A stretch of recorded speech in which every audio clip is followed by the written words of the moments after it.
But you assume that you're going to automatically grow on your job, or you're going to automatically grow into these experiences, and you don't. You have to participate in these experiences.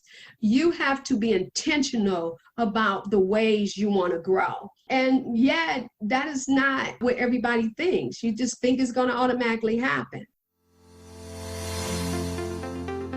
As a young mother, I experienced a paradigm shift that transformed how I saw education and ultimately the world around me. I started this podcast, The Luminous Mind, to connect with and learn from people who are disrupting the status quo in how they learn, educate, and live in the world around them. Prepare for a paradigm shift. Light a candle, light your world.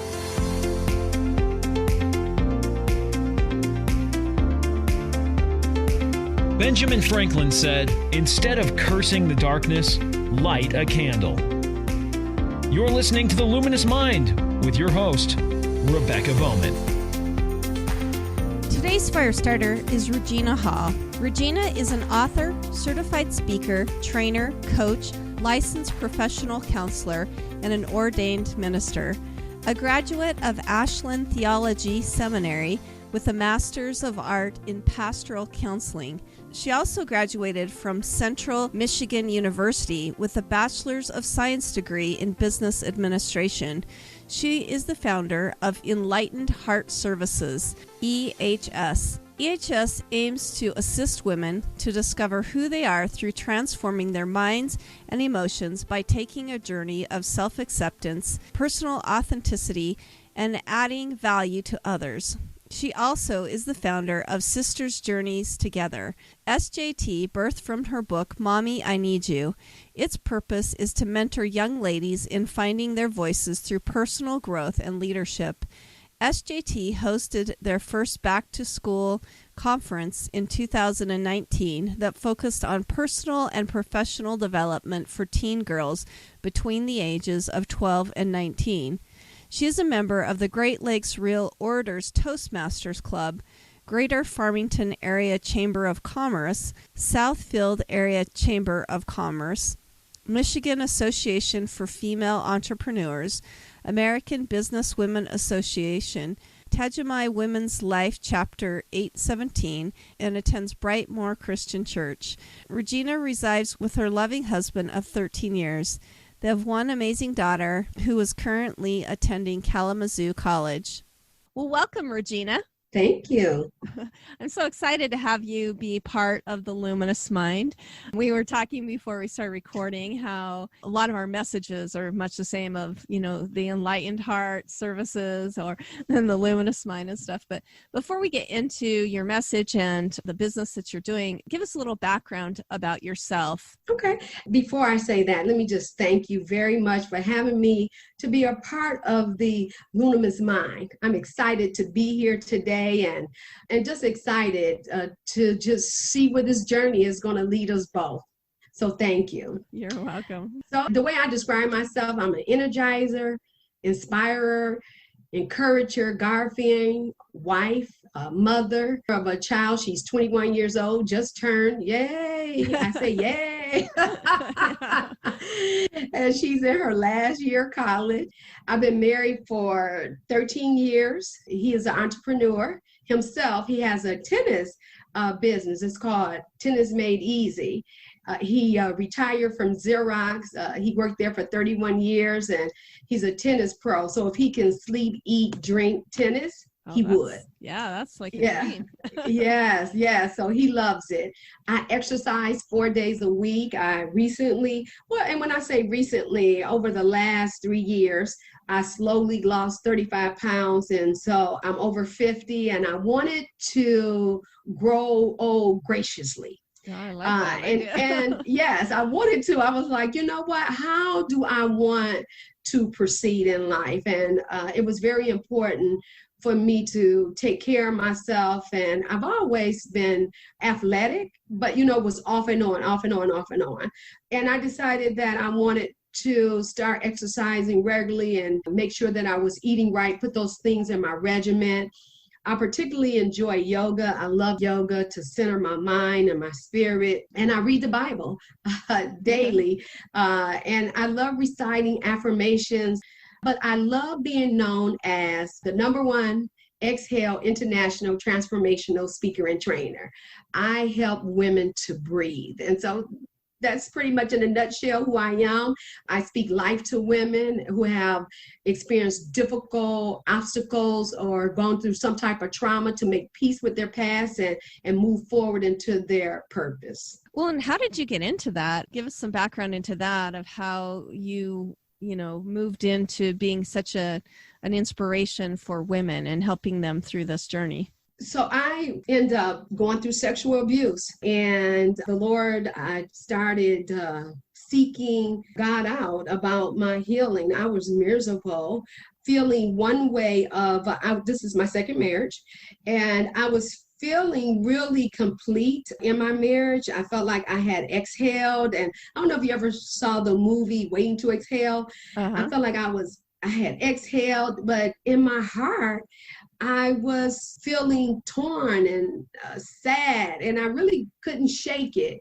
So I turned to the Word of God and started reading scripture. Well, there's a scripture in the Bible that says that if you draw nigh to me, I will draw nigh to you. Well, if God would have told me that he was going to give me a extreme makeover, I would have been like, I'm good. That's okay. I think we all feel that way. Okay. Why are you doing this to me? Yes, right. That's exactly how I felt. I was like, I couldn't believe it, but it was a cleansing and a washing that was going on for me. And I really didn't understand it at the time. Hindsight is 2020, but I stayed in it because I no longer wanted to live that way. But that was a traumatic experience within itself of really opening myself up to God. And then I started seeking counseling. I sought out spiritual counseling and from a church that my girlfriend introduced me to. And she said some really profound words to me. She said, I really don't need to do much because God has you on the surgery table and he's doing the work. So the only thing that I need to do is guide you through it. And that's exactly what happened. I started meeting with her once a week and going through the healing process of what happened to me. And this is something that you may not know, but my parents didn't believe me. I talk about that in my book. So it was really me having to forgive a lot. And also ask for the forgiveness of the disrespect that I showed my mom, because I don't know at the time that I really feel like my mom should have believed me. More so is that I felt so disconnected from my mom.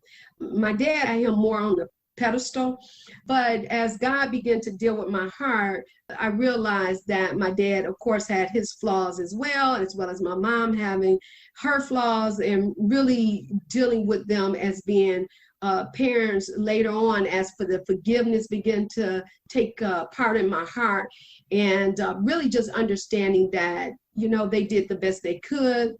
And I can go out and do better and be better because of what I've gone through. And it also helped me to understand that I really don't know what my mom had gone through or what was her experiences as a child. So I just had to accept that they did the best they could and love them for who they are. But it was a really in-depth process to go through, but I'm a better person for it. There is milk and honey on the other side. That's really a fantastic story. It mirrors so much of my own personal journey too. I had some sexual abuse that happened, same situation with the family. I'm not believing it. I don't know if it was just easier to deny it than to actually deal with it for many of our parents, but it brings some resentment for sure when our parents don't believe us for those types of things. So did your training come after all of this, after you were on the operating table with God? Because you have a theology degree in pastoral counseling also. Tell us about. Well, actually, as a young girl, I always knew that I had a calling on my life. I knew that because I would have these fleeting visions while I was sleeping that I was going to be on a large, broad stage speaking. I would see it and then it would just disappear. And then I would also play in the backyard, and my friends were my audience with the spoon as my mic. And so there was a part of me that I would preach after I had gone to church, and I would just soak it all up. So that part of me, it was just there because I believe that God has always had a calling on my life. But me leading into this, going to school, I went to Ashland Theological Seminary. I was in that process of being healed then. And I think the healing really took place because I felt safe in my marriage at that time. Even though we ended up in divorce, in the beginning, I felt safe that I had finally had an opportunity to exhale, and I was breathing, and here it was for me to heal. And so I'm grateful, nothing else, that God brought him in my life to start that process.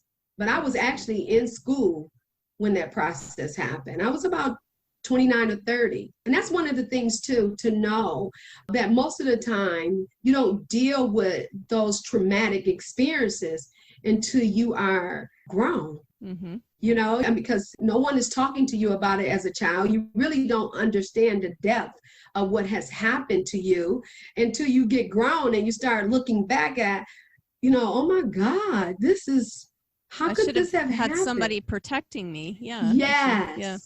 Yeah. Yes. And why didn't they? And God, where were you? Yeah, exactly. Yeah. Why would this happen? Yeah, definitely. Why would this happen? Exactly. Well, I think it's beautiful that you were going through this as you're going through theology school, and that you came out of it still believing in God. Because I do see people that get angry with God, they're never on the operating table. And I don't think that unless the Holy Spirit is working with us and he's helping to direct our life in that way, I don't think you ever really do heal. Nobody can guide you through that process until it's coming from within, you know, basically. Well, you're right, because change is personal. Mm-hmm. You know, that it's a personal decision that you have to make. And I did make that personal decision that I wanted to be healed. It was more important for me to be healed and whole than to walk around broken like that. And to keep dealing with feelings of condemnation, rejection, feelings of not being good enough. All those feelings were there. Scared to be me. I didn't want to live like that, but it has been a process, to tell you the truth. It just don't happen overnight. But just even dealing with God, I do want to say is that I was extremely angry with God. And I understand, because people do say, how could God allow that to happen if he is a loving and caring God? What God gave me for that is that we live in a broken and sinful world, and broken and sinful people do things. We live in a decrepit world, and there is nothing that we go through in life that God doesn't intend to get the glory. So I began to learn that it wasn't about me, that it was about making sure that once I got healed, like he told Peter, then go out and heal the brethren. Yeah, you can't. Yeah. I think that us helping other people comes from our own source of pain in many times. Like God can take that and use that for something better. And I personally believe that God would rather have us argue with him and mad at him and, you know, having this struggle with him than just walking away. I think that he wants us to just tell him how we really feel about things, you know. He already know, right? Yeah, but he wants that struggle to go on and not just to walk away. I love scriptures where, you know, some of these great prophets talked about that struggle that they had with God, but that was the beauty of it, that they kept struggling with God and not just walking away from him when, you know. Right. And people Got tough. will walk away because we have assumptions about how God should be. And Yeah. I had those assumptions as well. Yeah. But I stayed in the process, and God brought people in my life that really helped to walk me through the understanding. Like, I had pieces of the puzzle of God. I saw God as angry. I saw him as a condemner. I saw him as I wasn't good enough. I projected all those things on God. Mm-hmm. And so he brought a minister in my life who was also at Ashland Theological Seminary, and we are still friends to this day. He brought him in my life, and he began to walk me through the foundational understanding of the Word of God. And once I got a better understanding through the foundation of how he does love me, and things are going to happen in a broken and sinful world, and that he was more than able to rise me above it. Yeah, I fell in love with God. And let me tell you this, Rebecca, I always felt like I loved God more than he loved me. Well, it was good to find out that he actually loved me more. Yes. Yeah. Well, and that's where we see the love come in, because, he can take something broken and help you learn from it and make it beautiful again. That's the whole point of what, dying on the cross did for us, for sure. Yes. So on your website, you talk about how you help women transform lives beyond, that's the key point there, the light bulb moments. Many of us just want to get people to the light bulb moments. What are you meaning when you say, beyond the light bulb moments? What does that look like to you? Yeah, sure. So the scripture for me, and my business is called Enlightened Heart Services. Mm-hmm. And Ephesians 1:18 is the scripture that God gave me. I was sleeping one day. I was asking God actually to give me my business name, and Enlightened Heart Services. And Ephesians 1:18 says, I pray that the eyes of your heart may be enlightened, in order that you may know the hope to which he has called you, the riches of his glorious inheritance in his holy people. And for me, that scripture really spoke to me about enlightened hearts, that God wanted hearts to be enlightened, but he wanted us to get beyond, not just let our hearts be enlightened, but begin to walk in that hope in which we have been called, to walk in the understanding that God reconciles heaven and earth, that we are royal priesthoods, that I am and I belong to him. So to get beyond just being enlightened, to get beyond that, to gain understanding and begin to walk in my calling. And that's what I mean by that, that if you can get beyond just being enlightened, just having that wisdom, but get beyond that and begin to walk in it and live it, then you will see who you really are on the other side. You won't stay stuck. And that's what I meant by that. And maybe that's kind of what we were talking about earlier about people leaving, is that they never get past that. They never get beyond. They have the light bulb moments of like, oh, this was horrible and this is whatever, but they never get beyond that. Yeah. And then it creates like almost bitterness if they don't like move beyond it. And it's a journey. Yeah. Of getting beyond it and the bitterness. And, can you imagine of having all that to deal with all at once? Rejection, the bitterness, the resentment, the unforgiveness, to just, and you may deal with that during that time, but we are like an onion, being peeled away. And the hurts can be very deep. Some are deeper than others, right? So it's really to help women to get beyond those moments, because our daughters need healing. And what I would have to say, even in my relationship with my daughter, it's been a process of even understanding how to mother her and how to speak to her and how to love her, and sometimes I'm like, oh my God, what did I do? But so I'm not perfect. But I do know that we have a loving relationship, and she helps me grow. Yeah. Well, this is a completely personal question, and I'm so sorry to ask this, but, I only have one daughter, but I have found that it's been difficult because of my feelings that I had about maybe my own mother, idolizing my father, my own feelings that I had about my mother. I've had a harder time trying to understand her and to relate to her because Maybe in a way I'm worried, like she sees me the way I have seen my own mother. Do you know what I mean? Like it wasn't a pretty picture all the time. Do you feel like that if we don't heal, maybe that's part of that healing, that journey into acceptance, self-acceptance, maybe? I don't know. What do you think? So are you asking me that, and was I afraid that my daughter was going to see the ugly and... Well, and when you're talking about how our daughters needed us, we needed to be healed because of that.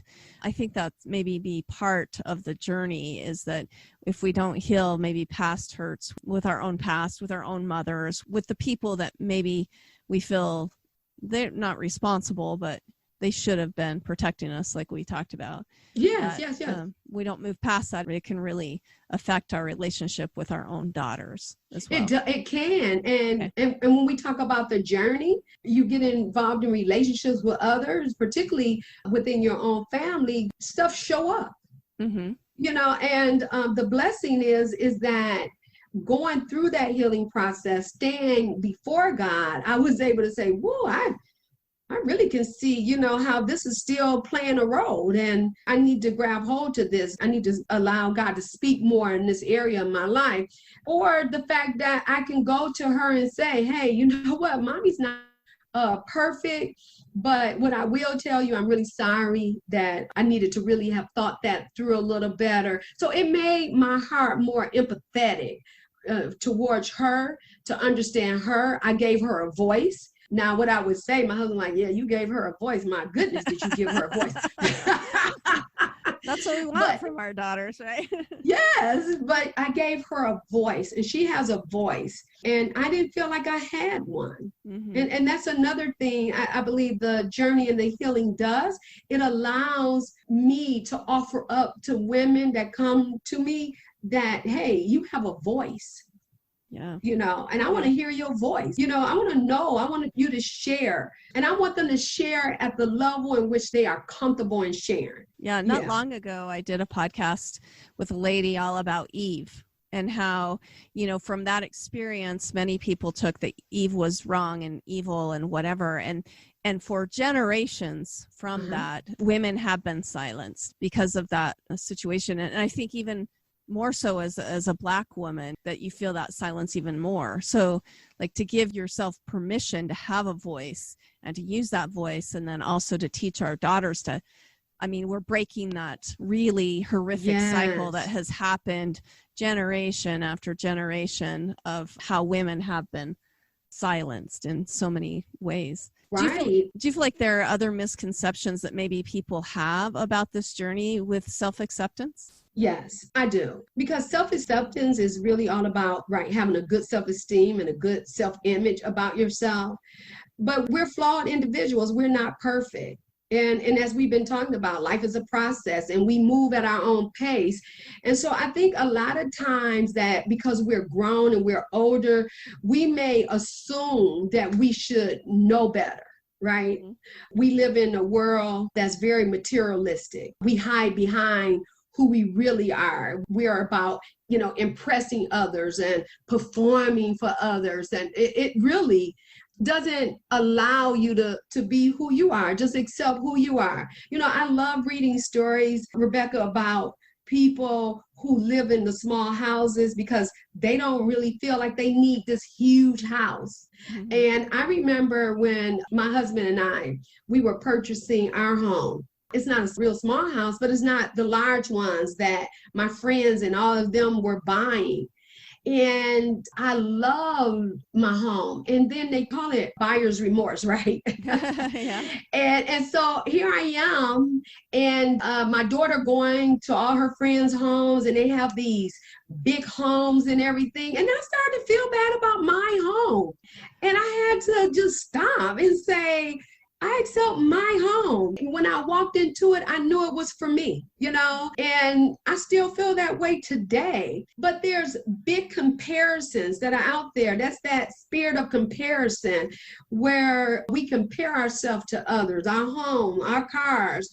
And none of that means anything really in this journey in self-acceptance, because it's an inside-outside job. So I think for me, one of the walks that I've had to have is embracing who I am by the things that I like, the things that I want to promote for me, and the things that I want to know about my daughter. I want to know about what promotes her. My husband is pretty easy because I said he eats, sleep, and drink tennis. So, those are the things that I really believe that I should connect to, and I encourage others that we have to let go of the misconceptions that we have taken on by relationships, by our environment, and things that we have put on ourselves. Yeah. Does that answer your question? Yeah, I say it to people as you need to define what success looks like to you. Because Yes. I think that's the big key, is that I feel the same. I have a little house and I feel successful with that. You can't help. I mean, we are creatures that mimic, we want to mimic something. And Yes. so we look around at our peers and we think, oh, well, I haven't done this or that like they have, so maybe I'm not successful. But it's really important to define what success looks like for us, and then to live that out and be proud of that, for sure. Yes, because when you think about, just think about comparison. Comparison is huge in our society, right? Yeah. And comparison is all about you looking at the negatives of yourself and looking at the positives of that other person, which those are the positives that you can see about that other person, but you think about that person not even having flaws because you're so busy with yourself, where everybody is flawed. So I think the best way to handle comparison, and this is one of my affirmations to myself, is that when I don't compare, I'm empowered. Oh, yeah. Yeah, when I don't compare, I'm empowered. I'm empowered to be me, define me, and live out my success. Because to do it any other way is crippling. And comparison, it's a life stealer. It steals your joy. Yeah, well, and I was just thinking of that quote that you hear all the time, how comparison is the thief of joy. And I think it fits so perfectly in that. And it describes that feeling of like you being so happy with your home. And then when you start looking around, your happiness goes away because of that comparison. So yes. Love those quotes. That's crazy. Now to take a break. Are you new to homeschooling? Maybe you're a veteran homeschooler and just need some continued encouragement. I'm so happy to announce that the Idaho Freedom Action is sponsoring me and offering a free webinar. For a couple of years, I've been teaching coaching classes for an online school, and this year, in an effort to reach a larger demographic, I'm opening these courses up to everyone. These courses help give us a broader vision and better family relationships as we work through creating self-directed, love-of-learning families. We are holding these classes every Wednesday night at 7 p.m. Mountain Time through the school year. To find out more about these courses, go to luminousmind.net and sign up on our email list. You can also join us on Instagram or the Luminous Mind Facebook page to find out more information. Or just simply check out the link in the show notes for this episode. Recordings for these courses will also be available on the Luminous Mind Patreon page. Join us for empowered learning for families. Now back to the episode.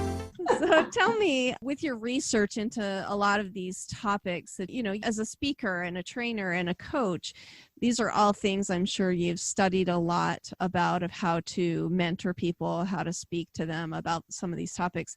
How do you feel like your message, how is it different than what you hear other people say? Well, I think here we're talking about comparisons, right? Yeah, right. Well, that's right. Well, I believe that my message really deals with the transformation of traumatic experiences or difficult obstacles that oftentimes people don't want to deal with. So I can't say that it's so much different. What I can say is that that is my message. And so I'm very empathetic and sensitive to the needs of others.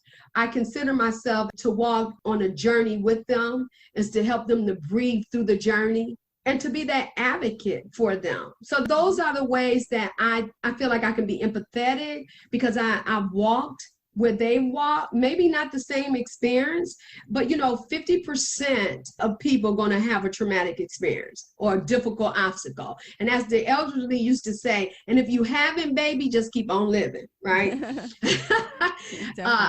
Yeah. And so we don't always know how to. So I believe that because of what I've gone through, understanding that change is personal, that you are going to have a valley, but you can get through it and get on the other side. I believe that those are the things that allow my message to go forward and to connect with women who are going through similar experiences. Yeah. Well, and I like the fact that you talk about walking with them to help them breathe through it. And a lot of people don't even realize, at least I didn't, like you can go for years and not really feel like you're breathing. You know what I mean? You're just moving through life and not really having full breath into everything that you're doing.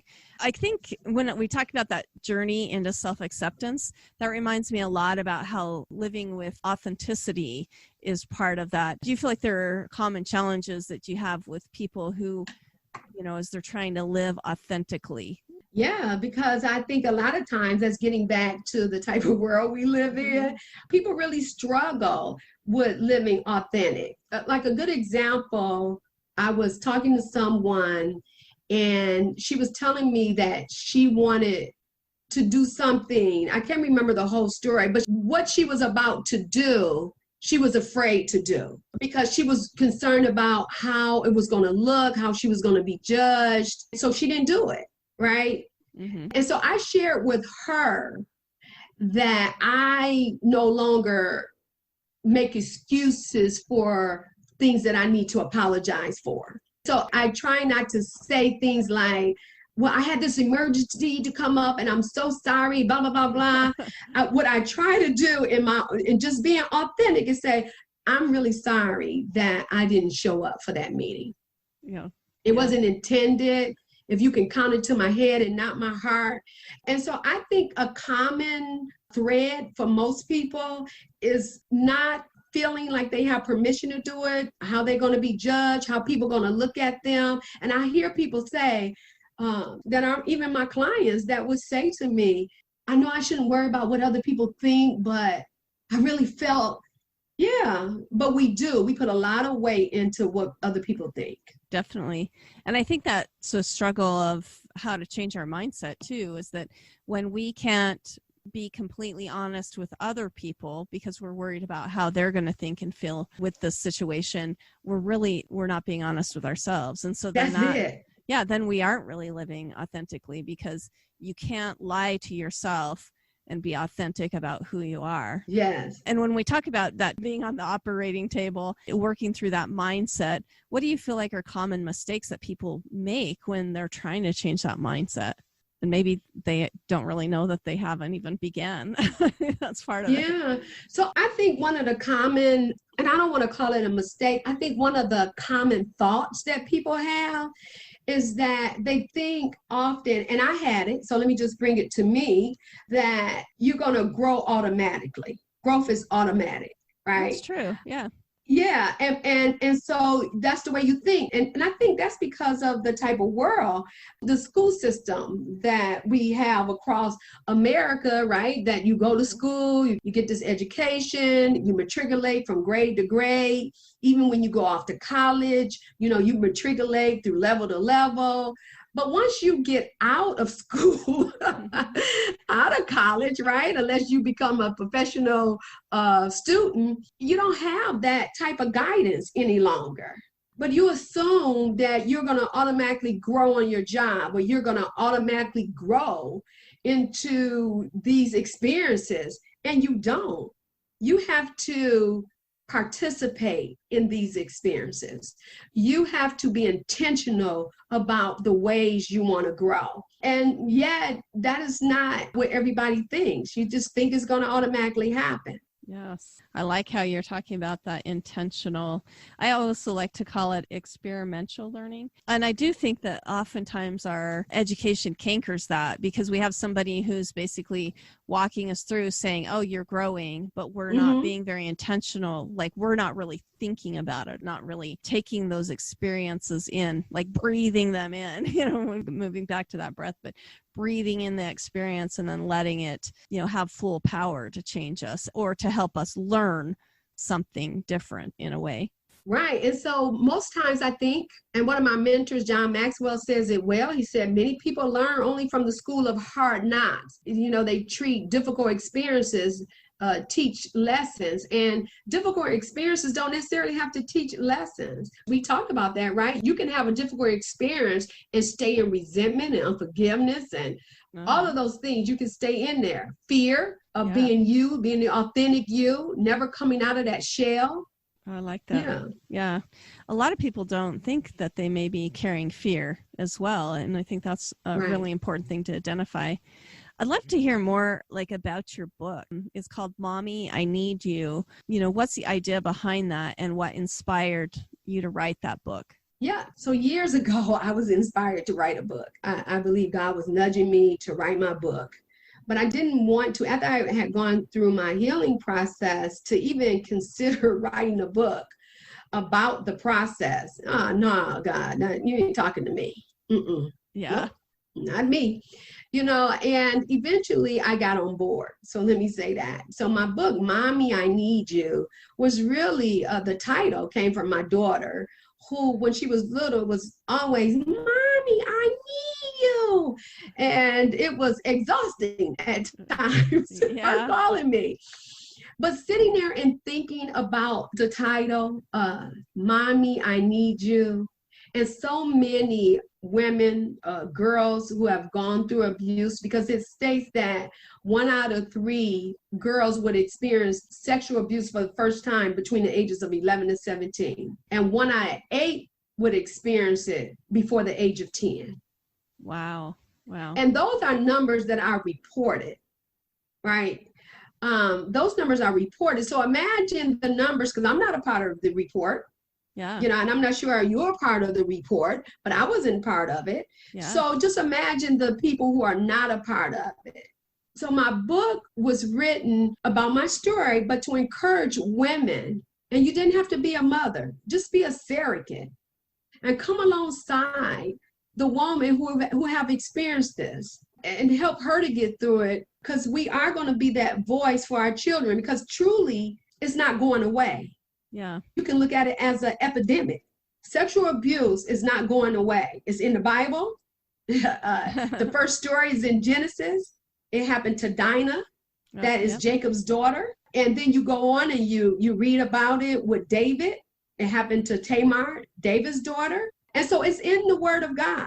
So it's not going away. So how we help women to get through it and how we help our girls to get through it is so important. And so that's the reason why I wrote my book. Wow. I didn't really think about the long history that it has, and that makes me feel sad. Maybe it's not going to go away. You always hope. I hoped with this generation, with my own daughter, that she would never have to experience that. But then the thing I've been thinking a lot about is just the increase in porn. And even, not long ago, I had a conversation with a lady who talked about how damaging even viewing some of this porn is to a girl, and how that can be almost as traumatic as having the act done to you. It just scares me to think that we will never get away from it. And then, like you said, there's multiple people who have not reported it. It's just part of what we feel like life is. And so just some interesting things to think about, I think, as we think about these topics and how they'll affect our girls and how to help them get through this. Yeah, because we don't want it to happen to our girls, but our girls are going to meet girls that it happened to. Mm-hmm, definitely. Yeah, so they have an opportunity to tell maybe our stories and to even suggest, you don't have to allow this to define you. I remember one young lady, she shared her story on stage when I was attending. I'm a certified John Maxwell speaker, trainer, and coach, and I was at one of his conferences, international, where everybody come from all over. And she said that she told her best friend, and they laughed. And in the laughter, that her best friend said, "You need to tell your mom." They just kept laughing. And it gave her permission to go tell her mother what had happened to her. Wow. Yeah. It is amazing how when we can maybe come to it in a way that, I mean, it's not really something that's funny. It's definitely not funny. But when we have a lighter heart about it, kind of like with your services, you know, that enlightened heart, that maybe it's easier to identify it, to talk to people, and then to help, you know, heal us as well. Yes. I forgot to ask you this question, and this is one of the most important questions that I love to ask in my podcast. It's actually the premise of why I started my podcast, but I love to know how you feel like your paradigm changed over time and with experience about some of these topics, and how those unique ideas that you came away with have helped you maybe serve other people. Yeah, well, the paradigm change for me, or the paradigm shift for me, is that I no longer carried the burden of what happened to me. Love that. I was no longer carrying that burden of what happened to me. And I was walking in forgiveness of the betrayal that the rapist did. He wasn't a family member. He was a next door neighbor. And so I began to walk in the forgiveness of that and not allow him or what happened to me to define me any longer. Yeah. So I didn't have to allow that to have the last say in my life. Yeah. And that this experience, again, I shared earlier that it wasn't about me, that it was really about others. And so to be used as an instrument to help others, because as I said to you, and yeah, it is sad, but it's been going on for centuries, right? So it gives opportunity for me to leave a mark on someone. I love when people have the ministries or the missions that says, reach one, each one, you know. Yeah, I love those, because that's how it is. If I never touch but one person, you know, I made a difference. Of course, I want to touch more than one person, but just making that difference in their lives and going on that journey with them. And to know too that, Rebecca, I was doing it before I went out to do this as a business, that I have helped women to heal and to breathe life. And that breathes life for me too. So, and it's still breathing, you know, I mean, because again, I'm not perfect. I have my flaws. Well, and I think, you know, you sharing your story and you doing it to a wide audience can help people have courage just to do it, like sharing their story with their next door neighbor or with their girlfriend that they laugh over. Yes. And that makes just as powerful person, I guess. They don't have to have a huge platform and be speaking to people, but they can, I guess they can implement your story into their lives and then just work like a one-on-one situation with people. Yes. To heal the world. That's great. Well, I'd love to know, you said that you speak probably more than coach now, even though you are a certified pastoral counselor. But I'd love to know, like, what's the message that you like to give as you're speaking? And does that coincide with what you'll find in the book, or is it slightly different? Well, so what I call my signature speech is like, I like to talk about thoughts. You know, the power of thoughts. Thoughts matter.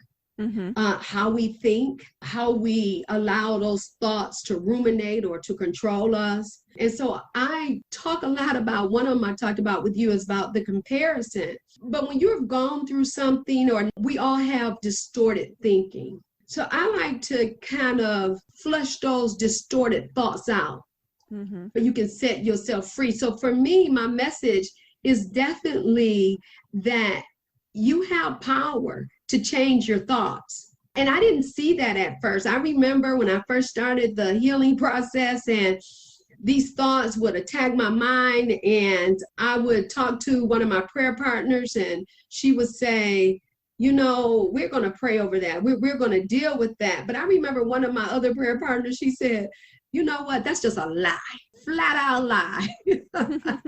And when I began to understand that I was believing lies, wow. So for me, my key message is is that we have to check the lies we believe in and how those thoughts what role are those thoughts playing in our lives, because they come from, and I mentioned it a little earlier, they come from our environment, they come from relationships, and they come from us. And oftentimes we don't even know we believing lies. There's research out there that states that we have between 12,000 to 60,000 thoughts, the average person, per day. Out of those 1,000 of thoughts that we have, 80% of those thoughts are negative, and 95% of those thoughts are repeated, which means that the thoughts we had today, we thought them yesterday. It's like, play it again, Sam. So that's my key message. And that's really in my book as well. But I take you through the process in my book, from childhood of how happy I was to, when this happened to me, and how young adulthood was looking for me, and then how life began to change for me. So I walk you through the process. Yeah, and books are great for that. Yeah. They do a kind of a deep dive into it. Kind of reminds me of, you talked about having a prayer partner, somebody that you can trust to kind of walk beside you through this situation. I love the honesty, I guess, with somebody saying that's a flat out lie. Yes. A lot of times, even when people are telling us these things, we don't want to insult them, I guess, that maybe that's a thought that's going through their head. And so we don't claim it for what it is. But it's really important, if you're walking through the situation with somebody, that you are honest about it to that degree. That's a flat out lie. I think that's helpful for sure. It is. And it was helpful because I began to understand. I remember one day I was in a car and the Lord was revealing lies to me that I had believed. And it was one after another. It seemed like every day he was just tearing down those walls of distortion and lies. And I was driving. This particular day I was driving. I was like, another lie. Oh, I can't believe. I had so many that I had believed, and we don't look at life like that. I don't think we examine life from the fact that we may be believing lies, and it's not like they all go away, because I have had to challenge myself even recently and say, you know what, I think that's a lie right there. You need to question that. And I've been able to sit down and question that because, again, it's where they come from. Yeah. Well, and some of those are black and white, or not black and white, yes, kind of gray in a way. Like that part might be true, but this part is not true. So it makes the whole thing somewhat of a lie. Yes. Like you've got to decipher that for sure. Yes. We will return to our show after a word from our sponsors. For the ultimate in backcountry comfort, check out the high-quality gear of Teton Hammock Company. Whether you're going on an overnight trip or a week-long adventure, the ultralight outdoor equipment from the Teton Hammock Company will keep you warm, dry, and sleeping like a baby. Their products are made of top-quality materials that outperform all others. Check them out at tetonhammocks.com with an S. That is tetonhammocks.com. Hang with the best. Teton Hammock Company. Now back to the episode. How do you feel like your message is helping other people, with that collaboration? Anyway, I'd love to hear how it's helping people. Well, I started an organization called Sisters Journeying Together. Sisters Journeying Together is a group of women that come together to mentor. Since the pandemic, it has unfortunately slowed us down, but we come together to mentor to young girls between the ages of 12 and 19 on personal growth and leadership.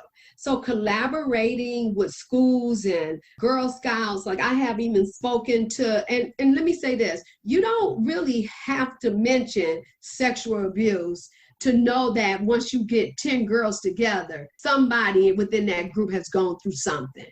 Okay. So when I go in or we're ministering, we talk about self-esteem, self-image, we do affirmations, things that you and I have been talking about, lies that we may have believed, but we do it in a way that the young girls can understand. And it was really powerful. Me and some of the women, we were at a program that allowed our services to come in, and they're no longer even in existence here. And one of the young ladies, we were talking about, each woman was assigned to go over and tell the young ladies how beautiful they were, and the pain that we experienced, that when we tried to tell them, this one young lady in particular, she hid her face. And what we found out, that her dad was calling her names. Wow. And so that was pretty powerful. So how the message is helping when we go out there is that we're letting them know that they're worthy and that they're lovable. And yes, I'm sorry that your dad is doing this, but he's the one with the problem. To be able to speak that, when you talk about a paradigm shift, to strive to shift her. Now we're planting seeds. Hopefully those seeds will continue to grow, but at least we planted them. And that's how I believe the message is changing lives. Yeah, I think that it's so needed. I'd love to see more mentoring groups for young girls, because as our families move apart from each other, I mean, a lot of our ancestors had that somewhat built in, because you were with your grandmother and your mother and, you know, all your aunts and all of that kind of stuff. So a lot of women got a lot more mentoring, although I don't think the communication was as open. Once again, it comes from women not feeling like they have a voice, and so sometimes they don't even feel like they have a voice among each other. But that's the part I feel like is very, I guess it's frustrating for me, like how to raise a strong daughter when there aren't a lot of these mentoring groups around, you know, where there's not people around her other than me. And by the time they hit their teenage years, they don't want to really listen to their mothers. That's why aunts and grandmas and, you know, all these other people. Is that something that you help to do, is to create these groups, or is this just a group that you guys work with? Well, you know, it's a legacy. It is a legacy thought for me, that I would like to see sisters journeying together more than just local. I would like to see it out there. And that's something really, Rebecca, I have to pick back up again. We were in the process. So in 2019, I did my first conference for young girls, and we had set a goal for 50 girls, and we had 50 girls there. It was powerful. And we also made sure that we had a panel of young girls speaking as well, because I'm older, you know, and young teens want to hear from, you know, more of the young girls are closer to their age. And so we made sure we had a panel of that. It was delicious. and the girls enjoyed it. So I would like to get back to that, because everything kind of turned, even my business turned. And so I'm striving to figure out how to, you know, maneuver or lead my business now through this pandemic, which I am gaining traction, but I can't pick everything back up at the same time now. Yeah. Well, and I did notice on your website, you know, you have masterminds, you have journeying sessions.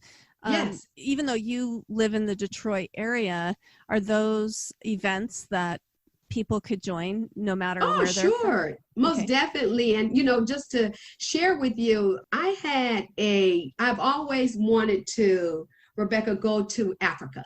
And I didn't know what part of Africa I wanted to go to, but I always wanted to go to Africa.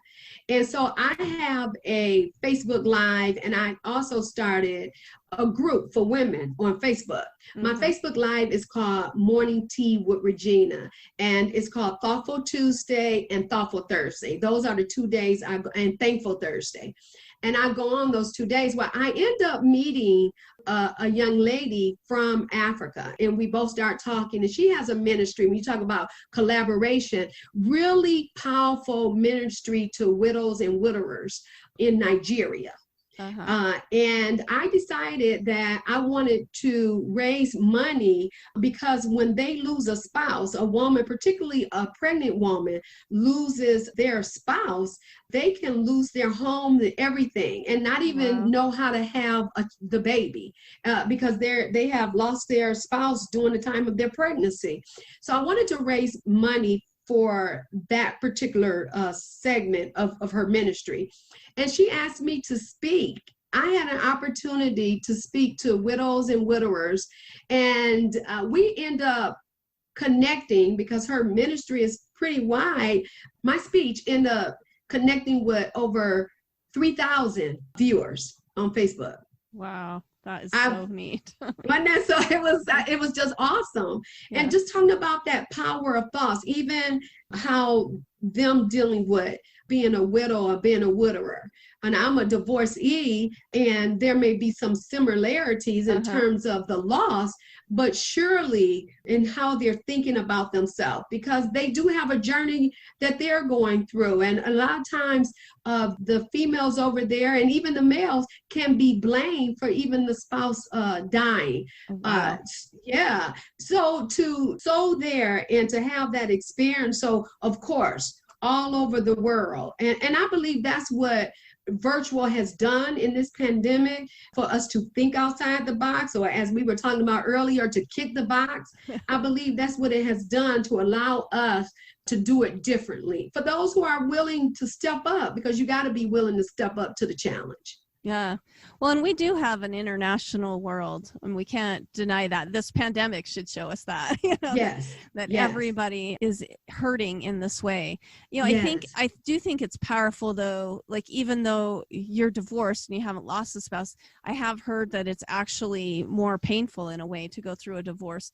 I've almost heard it's easier to go through losing a spouse than divorce, but in their situation too, I just think how, like, even with that situation in your life, how that's prepared you to be a good mentor for women like that. Because it almost sounds like the same thing. Like they totally lose everything when they, and then they get blamed for it on top of that. Like often you do when, there's a divorce going on as well. Right. And you can amazing. even get blamed. Now listen to this, Rebecca. You can even get blamed for the sexual assault. And this is the way the talk track works. Well, why didn't you get some help? Mm-hmm. Or why didn't you leave? Or why didn't you run? And women would even do that to one another. Mm-hmm. And it's a way that we silence each other, and we continue to put this blame back on women. Yes. It's just, it's kind of a very sick cycle. It is. It's vicious. It is. Vicious cycle, definitely.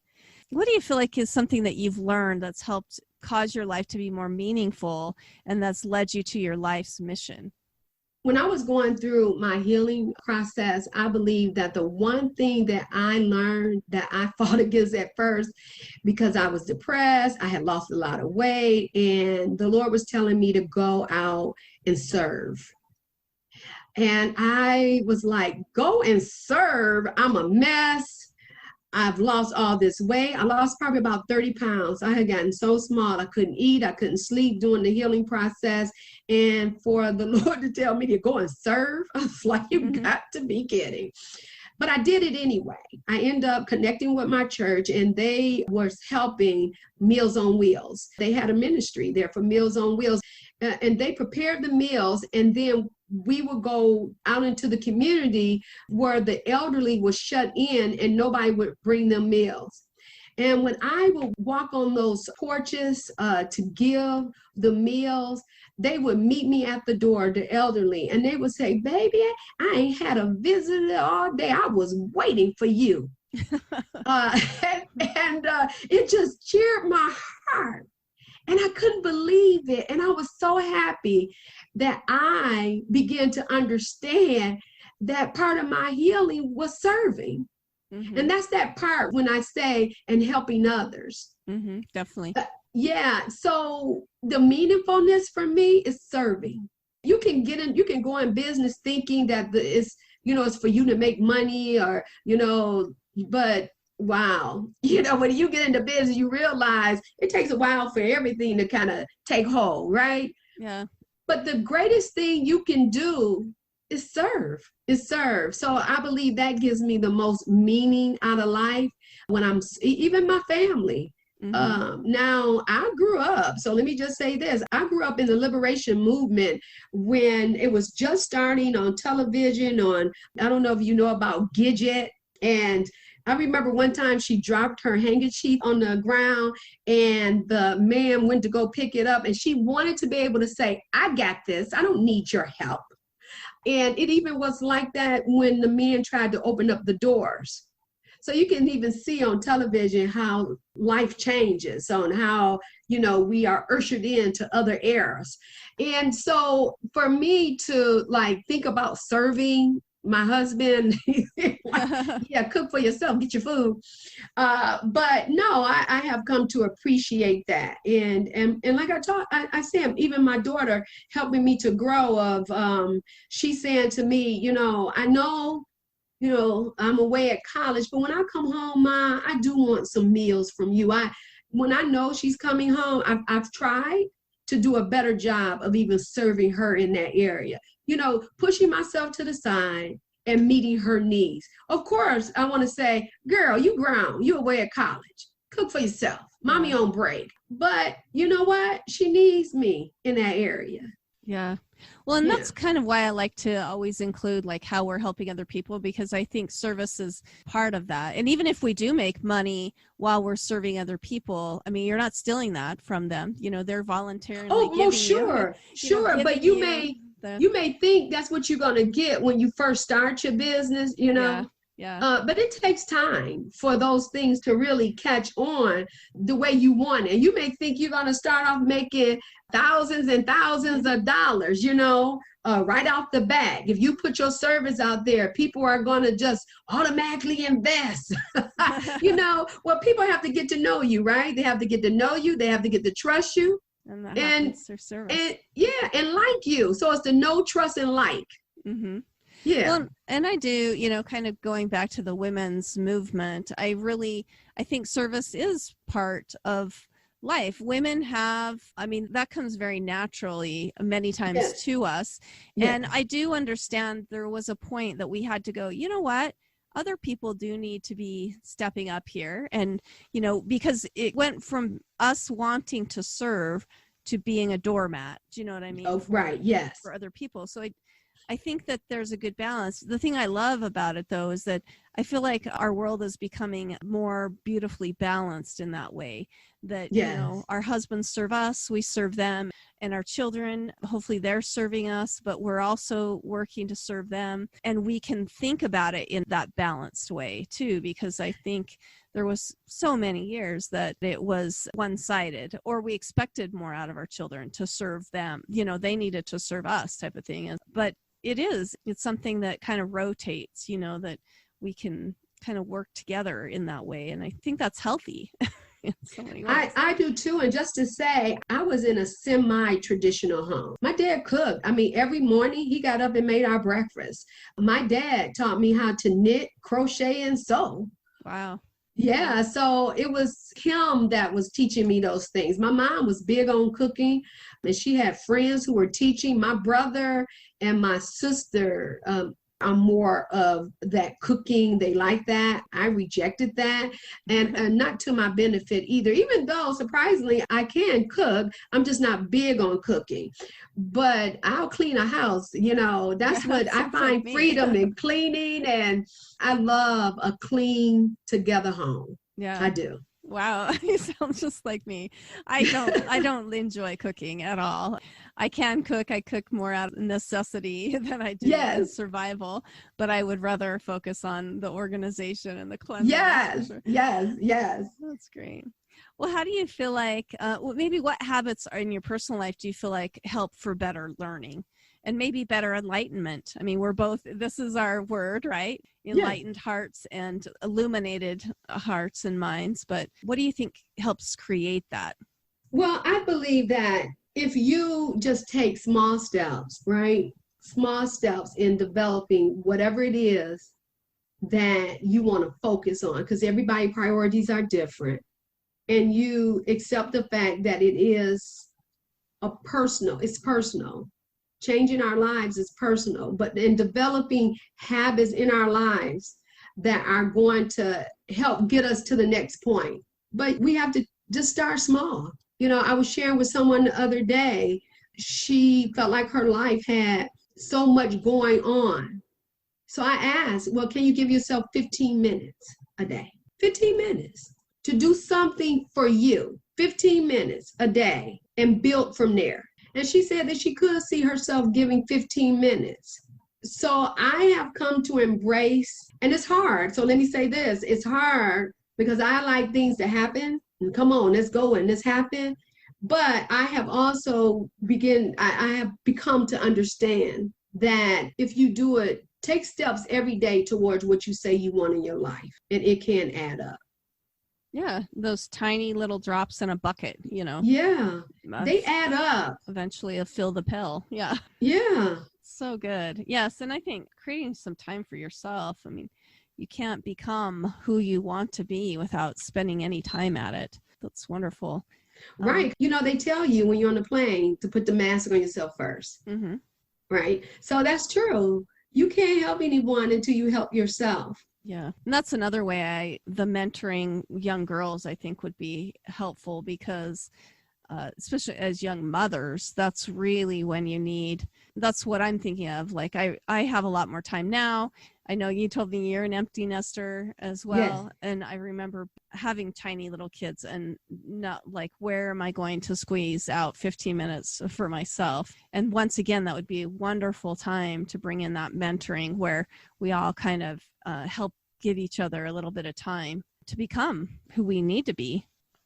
Yes. And it's something you talked about mentoring because I started a mentoring group. Right now it's happening once a month, and I've invited women who are ready to take their results to the next level. Because I want you to be serious about where you want to go. So we meet once a month, and then I paired off the group for accountability partners, because meeting once a month, you can easily fall off. You can say, hey, I'm not going. But I paired each person off with an accountability partner. So that way each week they confessed or what I should say, declared what they wanted to accomplish during these times of meeting once a month. And then I provided them with some accountability questions that each of them can go through. And hopefully that will help them to get to the next level. So I started that because I wanted to really sow those seeds of mentoring. I'm being mentored, I'm being coached, and because I like to inspire and help women to breathe, I thought this was another way of doing that. Yeah. Well, and we're just thinking about going beyond again, going further than just that light bulb moment like we talked about. Yes. At the beginning. That's wonderful. So tell me about your long-term goals and how that's working. You've already mentioned legacy. I'm like, boy, this is a sister after my own heart, of making sure that there's a legacy. But how do you feel like those long-term goals are working into that legacy that you hope to leave?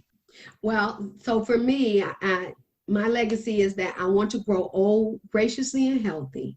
And I believe that I would definitely pass that on to my daughter and even my nieces seeing it, and just seeing that I care about me, my inside as well as my outside. I want to help our daughters to live healthy mentally, spiritually, and physically. I want to multiply sisters journeying together, and my hope is to grow on an international. And I want to leave my faith of wealth, of knowledge, and financial prosperity. That's how I see my legacy. That's wonderful. And those are all things those are pretty much all the facets of your life, right? Financially, spiritually, mentally, physically, and that makes us beautifully well-rounded again. Beautifully, I guess, diverse in a way as well. Yeah, because I don't want to, and that's what made me start even dealing with my weight issue, because where did I want to be? So, I looked at Tina Turner. I was just in awe with her, or Angela Bassett. These women, particularly when Angela Bassett played Tina Turner, and Rebecca, I don't have to have the muscles and stuff that look like that, even though I have gained some muscle, but I don't have to have those muscles like them. They just tight. But I did not want to be overweight, eating all the wrong foods. I wanted to see myself differently than that. And I work on that. And I'm intentional about it. And so I'm starting to really understand that the first start is me being intentional, recognizing how I want to look and how I want to be and how I want to think mentally, and then being intentional about it. They really go hand in hand. Yeah, and that's another area of our life that those tiny daily drops in a bucket add up to a big thing. Yes. And that's what just spending a tiny bit of time on something like that can have huge long-term effects down the road. One of the things that I've been doing lately, I'm also, I'm getting older, so I'm like, I'm not overweight, but I'm not where I want to be. And I've been watching a lot of videos of people who have gained massive weight and then they lose it again. But it's interesting. They talk about that a lot, like the tiny little things that they did to just start moving. Like one guy, he was so big that he literally would just flop around. But he noticed like the tiny bit of movement that he did helped in so many ways in his life, to the point that he ended up losing hundreds of pounds just by making the decision to spend 15 minutes literally just flopping around on the floor. Wow. I think it's impressive how we can do tiny little things every day and hit our goals. Do you have any final parting words for our listeners? And then give us your contact information, how our listeners can get in touch with you. I'm hoping to see these mastermind groups grow that you have. And also this, I'd love to see the Sisters Journey, those mentoring groups that grow yes, too. Sister Journey. Yes. Yeah. So yes, my parting words would be just really what you just said. Take the small steps. Take the small steps and breathe through them. Get you someone if you're dealing with a traumatic experience or a difficult obstacle, and that's going on right now in this pandemic. Definitely. A lot of us are dealing with difficult situations. Someone who you can trust and let them help you to breathe through it. And that would be my parting advice, that you can start this journey and you don't have to know everything to discover you, but you will discover you when you take the journey. You'll realize that you're able to do more than you even thought you were capable of doing. That's wonderful. So the way to get in touch with me, you can join me on Facebook Live. It's called Morning Tea with Regina. You can go to my page. It's called Enlightened Heart Services. Enlightened Heart Services. That's the name of my business. You can go to my website, reginachall.com. And when you go to my website, reginachall.com, you can subscribe to my e-newsletter. I put out an e-newsletter twice a week. And so that's the way they can get in contact with me. I have masterminds that are on there. They can find out about that. And I also do Sisters Journey, where women want the help and coaching. So they can find out all about that by going to my website, reginachall.com. Well, you have been a light today. I'm so glad we were able to connect and have these discussions. It's been enlightening for me. I appreciate it. Again, we've been talking with Regina Hall. I'm going to be sure to post like the social medias, the websites, all of that stuff. Love to see more people join these mastermind groups as well, because talk once again about that mentoring is so important, and that's a wonderful avenue to do it. But thank you so much, Regina, for coming on and talking to us about some really empowering topics of moving beyond those light bulb moments. I really appreciate it. Well, thank you, Rebecca, for even having me.